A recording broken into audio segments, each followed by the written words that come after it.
Me on our training call. Today, I am going to go over the importance of building a list and how you should work that list and maintain it and grow it and work on it weekly so that you can be successful in gathering customers and marketing to them, as well as distributors or new team partners.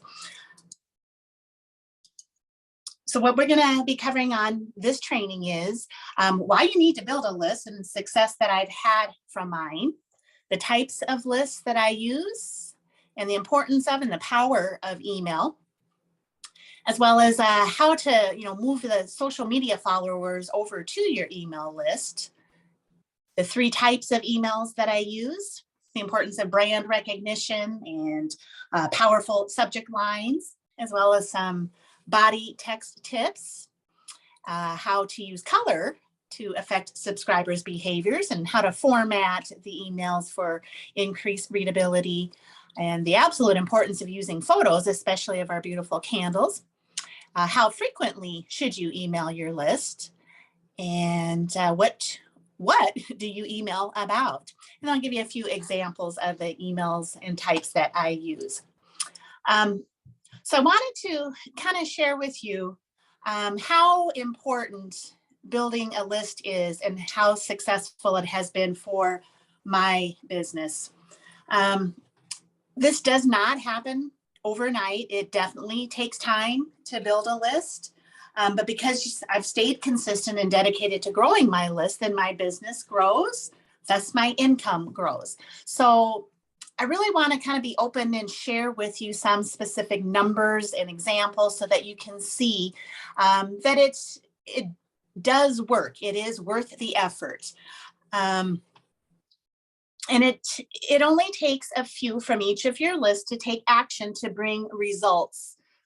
So not everyone, honestly, not everyone from my list open every email, and not everyone will join as a distributor from those lists, and not everyone will buy product. But that's okay.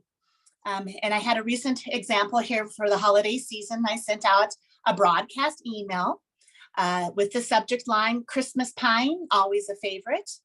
And it was sent to 770 people, but only 168 opened the email. And then only 13 actually took action by clicking on one of the links in the email. But even those that didn't click on a specific offer, 168 people were exposed to my business when they opened the email. So these numbers may not seem great, but that doesn't matter. I want to show you some specific examples over the last few months and what has happened from my list. So I consistently send an email 1 to 2 times a week with various people opening different emails at different times. Not everyone opens every email every time. But in October, I had 31 online purchases that totaled $2,670 in retail sales.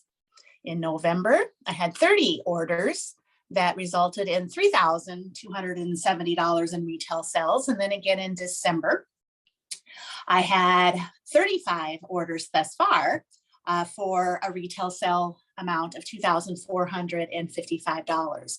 So as you can see, that's an order or more every single day of the month for the last 3 months. And also in terms of adding new business partners, new teams, in October, I had 4 new team members. In November, I had 4 new team members. And December thus far has 3 new team members. So I want to, and the reason I share these numbers again is to show you the possibilities if you stay consistent and you work the list and you keep at it over time. It has a snowball or a cumulative effect. So in November, 13 of those orders were from repeat customers from my past, and 17 were new from my current online marketing. So now I have 17 new customers that I'm going to be able to market to over the next several years, plus those original 13. So that's 30 active customers for the month of November. And then, of course, there's all those on the list who opened the email but didn't buy that month.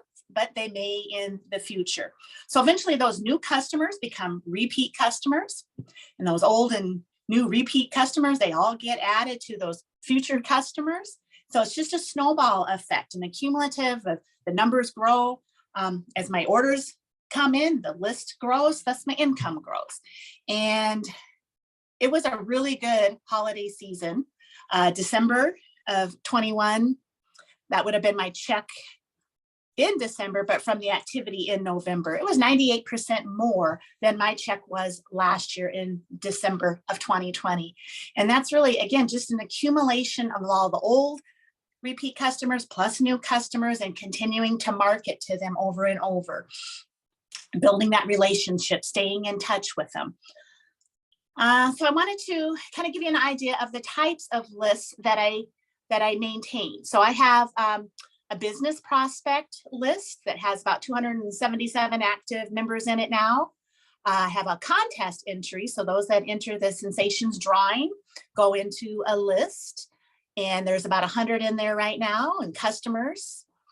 And that includes online customers, local customers, anybody that I might have met at a farmer's market or a show that I would have done. Distributors list has 181 in there active. There's about 48 in there that are inactive, but I keep them because you can still market and communicate with those as well, so that maybe down the road they're able and willing to restart their businesses and join in the fun. Now, some of these emails only go to a specific list, depending upon what that subject area is, but many of my emails actually send out to multiple lists. So it's okay for you to once in a while, mention to your customers or a contest entry person that there is a business opportunity with Sensations. You want to be sure that you're letting them know so that they don't eventually find out and then go searching and end up with somebody else. So it's okay to let your customers know about the business opportunity to, make some income. And then you can also make your business prospects aware of any new product announcements and specials. So a lot of the emails can go to multiple lists. But when you divide them up individually like that, if there is something specific that you only want your business partners or your business prospects to know about, then you can email specifically to that list. And then here's some statistics about why email marketing is so important. The most coveted consumer real estate for brands has always been and will be for the foreseeable future the inbox. The Direct Marketing Association claims email marketing has an average return on investment of $43 per every dollar spent. So that's a return on investment of about 4,300%. Email subscribers, not social media followers, are your most valuable asset. In fact, I didn't even start a VIP group until recently. Many of you have joined that and kind of see how I'm using that to market, because my email list has been my gold for years and years. The Direct Marketing Association states that buyers are most likely to make a purchase from an email rather than a social media or direct mail. And then to get an audience nowadays, you need to leverage social media. It is important that you have your VIP pages or your Facebook business pages, or that you're using the other tools, Instagram, Twitter, whatever method that you choose to market to. But then that audience, in order for them to take action, you really need to leverage email. So you can gather and expose, but then you want to move them over to an email list that becomes more personable and gives you the ability to market to them directly. So again, a little bit more statistics then on the power of email. There is a misconception that social media is replacing email, especially with the younger generation. We think that, that's the only way that they communicate and gather information is from social media. But in fact, 80% of 14 to 34-year-olds actually do check their email at random, all throughout the day. 72% of people have reported to prefer companies communicate with them via email over other channels. And it helps you stay top of the mind with your customers and prospects, especially like during a recent, holiday season. People are starting to, think about what is going to be on their lists. Who are they going to be purchasing for? What kind of items are they going to buy? And when you are sending, consistent emails to this list, that's going to give them ideas. And then the best part of the email relationship is building meaningful relationships. People are more likely to do business with those that they know and they trust. And I have many on my customer list that I would consider, very good acquaintances. We're obviously not friends, but, almost.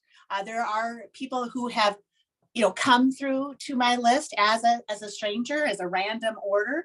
And then because of my efforts at, staying in touch with them and building that relationship, they come back as repeat customers. And then again, as I acknowledge their purchases and the value to my business, many of them know who I am when I send an email. They'll respond to my emails.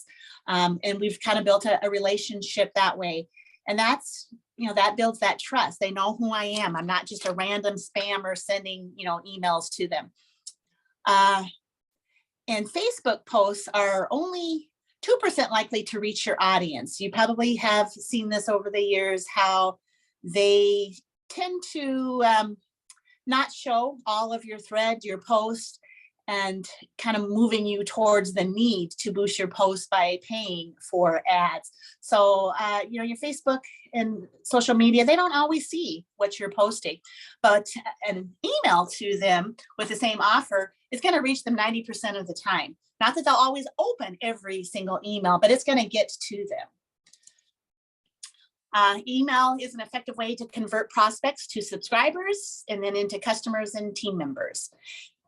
Okay, and it is about, quality over quantity. You don't necessarily need a list of hundreds and hundreds of people that you don't really have a relationship with. It's about developing that quality, about having the right people on your list who are engaging and they're interested in your products and their services. And you want to continue to keep your communication with them, relevant to the reason that they subscribed, so that they'll continue to open, read, and stay on your list. You want to match your subscribers' needs with your product and business. You're going to first identify what their problem is and then show them the solution. And that goes for both prospects for the business and as a customer. You're going to, identify what the problem is and show them how Miabella candles and sensations can help them in solving that. That's really the gist of marketing. Okay. A little bit more information on, converting Facebook contacts to email subscribers. It has been noted that email is 40 times more effective at driving customer acquisition than Facebook or Twitter. And I totally attest to this. I've obviously had a personal Facebook page for years and years, and I don't, cram business or product information on my personal page, but I do on occasion, post things so that people are aware of what I'm doing. And I've had very little interaction from that. It's my email list that gets the interaction. So it's essential to kind of move those social media followers over to your email lists. So how do you go about doing that? Well, you can add an email sign up form on your Facebook business page or your VIP page, encouraging people to come over to your list to be updated and get the current information.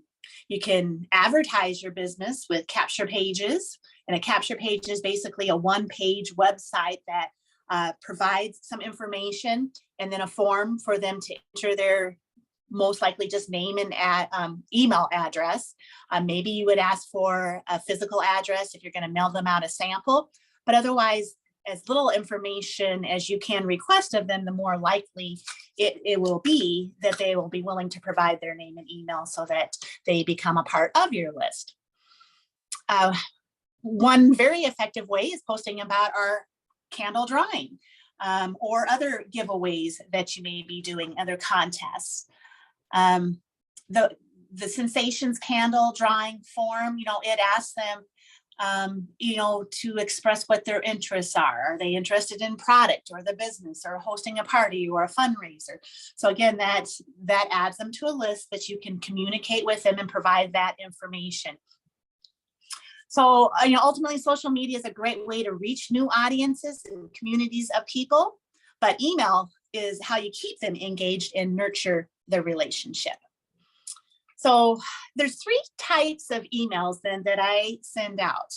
I have a regularly scheduled email campaign, and this is used for business prospects and new distributors. So when somebody has expressed interest in getting business information, then an email is going to go out to them automatically at a predetermined interval. Most of mine, they're going to go out every 1 to 3 days over about a 15 to 60 day period. So that again, every few days they're getting information about the business, keeping top of mind, providing them, again, information. It's not a spammy thing, but providing information about the company of Sensations. What is our product? How can they make money by joining the team? These emails, subscribers will get the whole series from the start. So at whatever point that you are adding them to your series, they're going to get every message in that campaign. I also use this then for new distributors. So once they enroll in the program, they're going to get the welcome email, and then every day they're going to get another automatically sent email that provides them some information about the most important steps for getting their business started.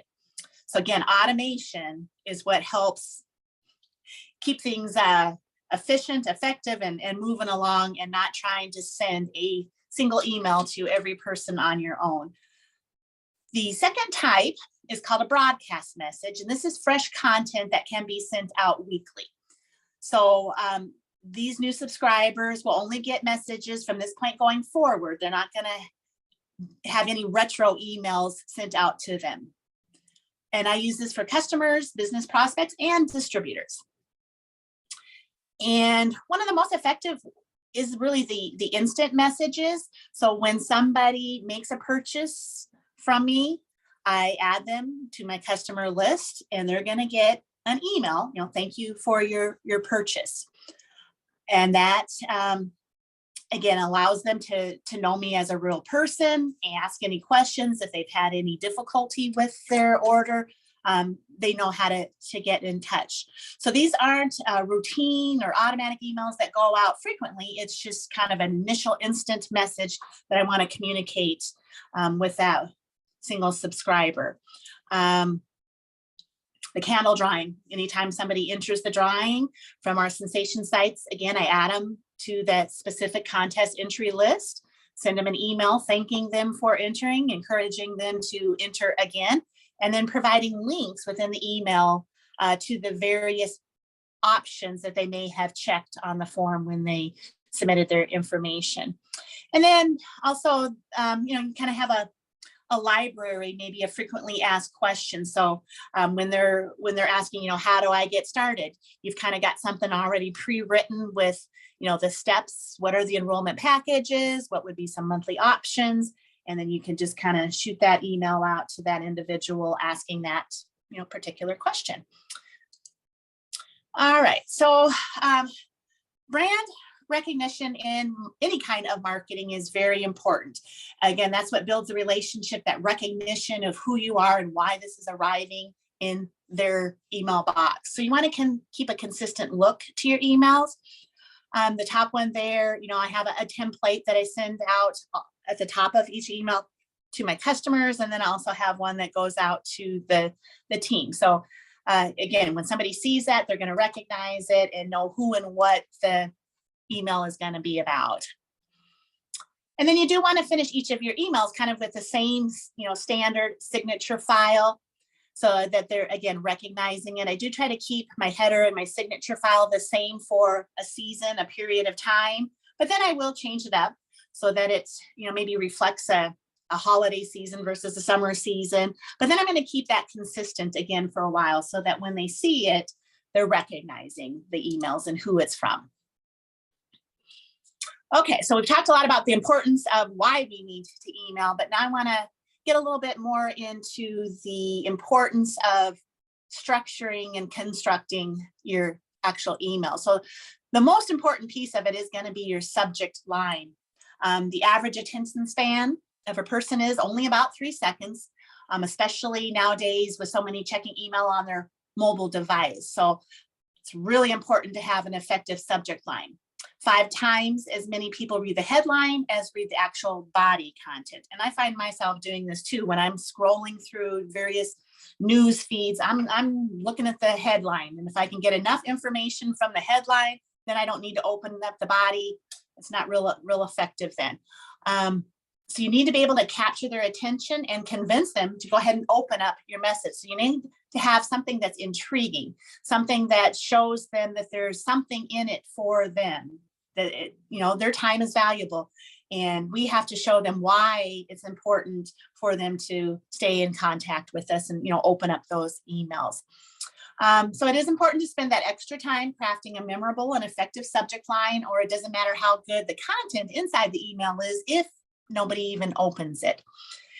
And subject lines that kind of create some sense of urgency so that they will open it and not put it off like, oh, I'll look at this later, including words like limited time or, register today or ends tomorrow, so that they'll go ahead and say, oh, I better take a look at this now and not wait.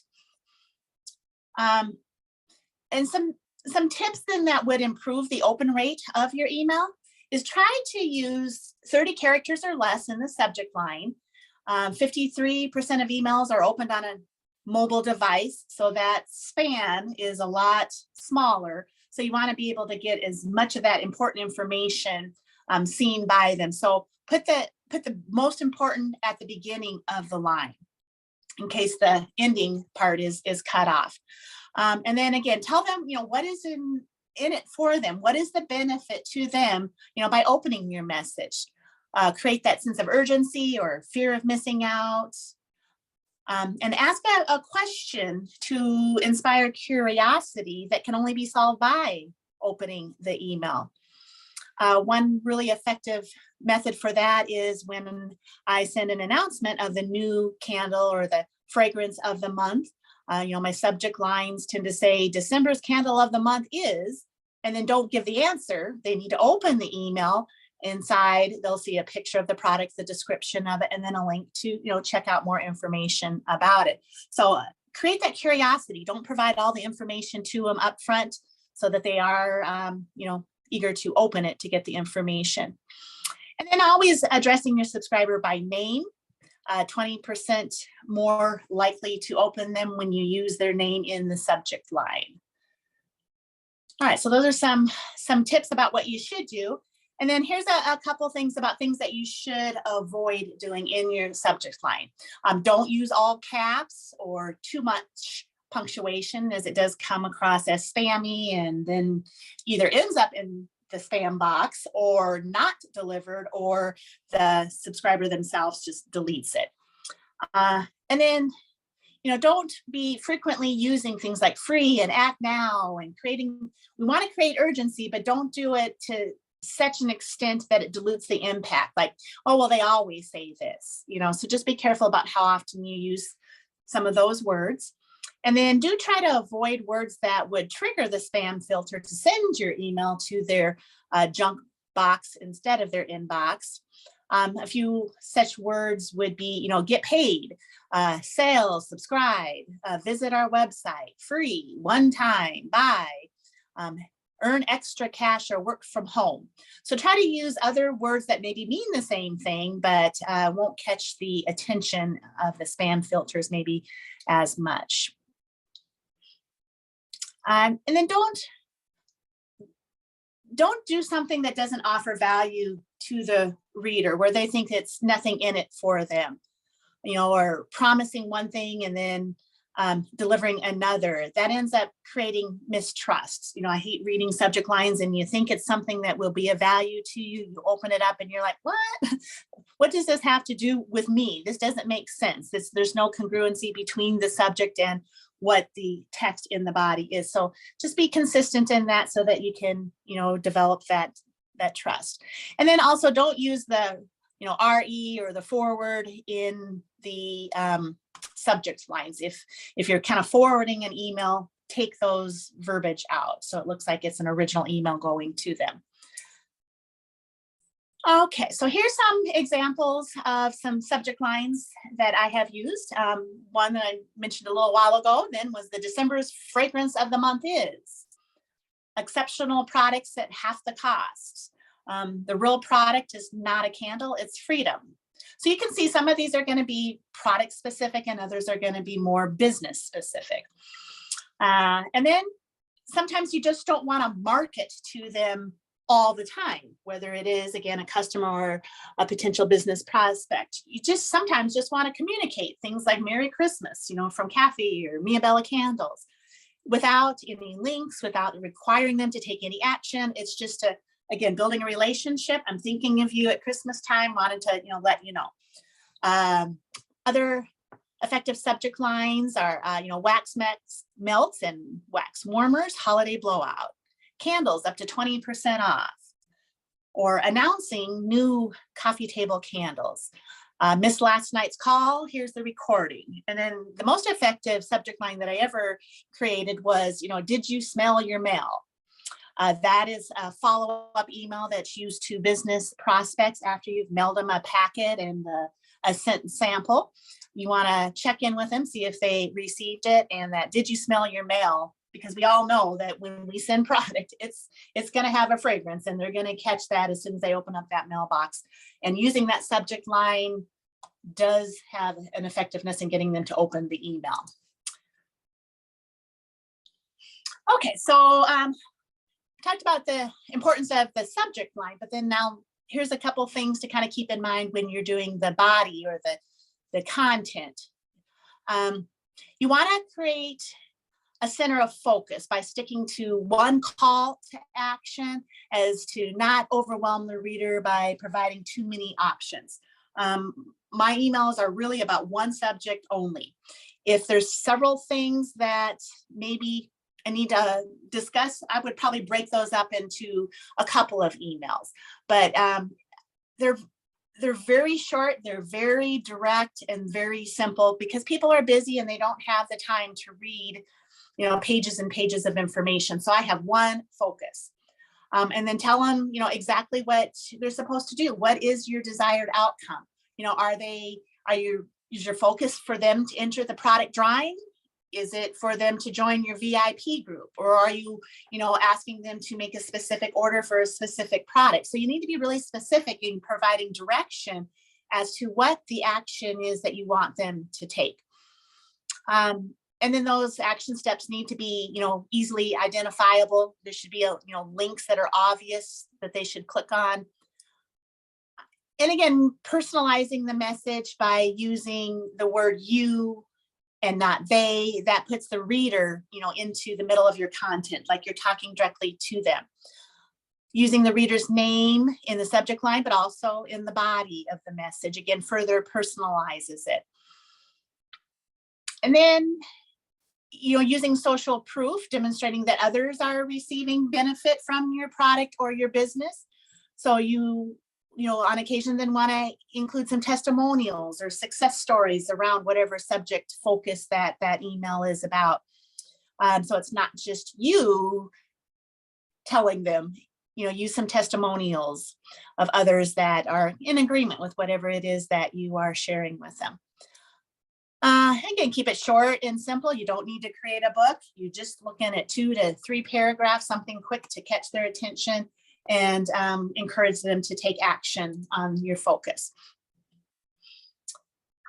And then color affects your subscribers' behavior. 90% of first impression is based upon color or visual cues alone. So it is important to always try to add a photo, especially if you're announcing a new product or new fragrance, something showing that picture that's colorful, vibrant. And I always think that the cellular phone companies do this extremely effective. You know which company uses pink, you know which company uses red. So kind of in that line of branding yourself and that recognition of the headers that you use, try to stay consistent in the colors that you're putting forth. And then there's a couple of color characteristics that I've listed out there that, orange tends to equate to energy. So if that's the vibe that you're trying to create in your email, use those kinds of colors versus, green, which is more of a natural health, well-being. And then you want to try to limit your color palette to just 2, maybe at the most 4 colors. Like the slide example here, there's kind of some white, some black, and then 2 shades of olives. Don't do a rainbow of colors. It becomes confusing and chaotic. And if you do need to maybe expand to an additional color, then try to stay in that same color tone that you've already used. Okay. And a few more formatting tips. Again, all of these tips and suggestions are so that it increases the emails arriving, it increases the opportunity for the subscriber to actually open the email. And then once they get inside the email, that it's easy to read, it's quick, it's efficient, it's relevant to them and why they opened the email. So you always want to try to use a style of font that's simple, uniform, not too scripted. You want to use body text that is large enough to be seen. Especially, people are opening things on their phones nowadays, and you don't want the font to be too small to be able to read it. And then, your headlines, you can provide some emphasis to that by bolding them or putting it in a color so that it stands out. And then you want to break up your content with plenty of white space. You don't want to cram too much together where the eye doesn't have time to rest in between each of your paragraphs or your sentences. So make sure that it's enough white space by providing, space breaks. And then your line lengths should be between 40 and 80 characters, with 65 being the minimum or the optimal, including punctuation and spaces. So when somebody's reading, you don't want it to just kind of keep going on and on and on to the right, where the eye just has to keep traveling. So try to keep it the line basically kind of right in front of them so that they don't have to keep turning their heads back and forth. It's much more effective. They'll get through it faster, and then the eyes don't tire from reading the text. Okay, so I did mention that the use of photos is really effective and important. Again, whether you're doing, social media posts or doing emails, you want to include visuals. But you want to limit the number of photos in any one email to just 1 or 2. Again, not creating too much chaos, too much to look at, kind of losing the focus. They don't know what's going on. If you're sticking to one subject, one action required, then just have 1, 2 photos that are describing that situation. And it also then helps speed up the load time, especially for the mobile devices that people use now. If you include too many pictures, it's going to slow it down. Some people have filters on it so that images are not displayed. So you definitely don't want your whole email to be image based, where all the text is onside the photo, because when that doesn't display, then the email comes out basically blank with a little X saying that there should have been an image here. That's not very effective or enticing for the reader. Some of the free stock image options are the Pexels, the Unsplash, but really the most effective things that I use for my email marketing is our Sensation site and the Facebook group. The products that are displayed on the site, the jars or the melts, or the new banners that they're tending to post in the Bella Builders Facebook group. I use those a lot, and you just right click on the picture and then you can save as to your computer, and then you can upload that to your emails or social media. So I really find that those are the most effective photos to use. And then there's, various photo editing software out there. I've got a few of them listed there, whatever you would like to use, a PowerPoint or canva.com, where you can actually impose some text on top of the photo. Okay. So now that we kind of talked about the importance of doing it and how to do it, now, how frequently should you be emailing your list? So it is suggested that at least a minimum of once a week, you are sending out an email. Some experts even say daily. And if you think of all the email lists that you may belong to, think about how often does one of their emails show up for you. I think I get Kohl's or JCPenney emails, daily, especially during the holiday peak seasons. Every single day I got an email from just about anybody that I'd ever purchased from before. So it is a marketing tool. If you feel that's a little bit much doing a daily thing, that's perfectly fine. But you want to, again, especially during the holiday season where you're competing with a lot of different brands and products. You want to be in front of them at least once a week. And then it becomes very ineffective if you're not being consistent in emailing your list. Don't become a stranger, because they'll forget who you are and why they even subscribed. And then they'll either not open your email, they'll unsubscribe, or even worse, they'll report you as spam. So don't just show up in their inbox on a rare occasion. You want to be familiar to them. So we do that by, establishing that familiarity with your brand and your message, develop trust, nurture the relationship. You just don't want your reader thinking, I haven't heard from you in months, but now you want this from me. So just don't be a stranger. Don't be spammy and do it 8 times a day, but make sure that you're staying in touch with your list. Because again, if you're providing value in these emails, they're going to want to hear about it. They're going to be excited to hear about new products and new scents and specials, and how they can save money or how they can make money. They came a part of your list because they had an interest in it. So this isn't, you just picking random people and sending marketing messages to somebody that has no interest in your product. They're on your list because at some point they established a desire to hear more from you. So it's okay, to email them and stay in contact. Okay, so how about, what should you be emailing them about? And I've kind of referenced that kind of throughout this training here, but you want to provide a valuable reason for them to read your email. Write it with a benefits focused approach. Again, the reader is always going to say, what's in this for me? Do I want to give my valuable time to opening this email and reading it? So make sure it's about them. And then vary the content between product information, business information, and personal information. It's okay to inject, whatever you feel comfortable with, kind of sharing about your life. Again, the desire is that your customers, your team members, your prospects should know you and what you are about. So just kind of do a mixture. And then, as we talked a little bit about already, is having one call to action, but with several opportunities to click in. So, it's one focus, but then you should have your images clickable and an actual, website, and then also hyperlink some of your text. So, if you got a picture of a Christmas pine candle, make sure that when they click that picture, it takes them over to your Sensations website where they can order that specific product, not the home page of your company website, but to the specific product page that you're talking about, so they don't have to search for it.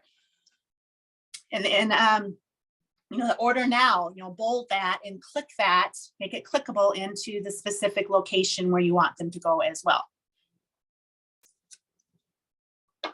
And as we know that people are extremely busy, so you want to put the most important information at the beginning in case they don't read all the way to the end, or if they're just kind of skimming.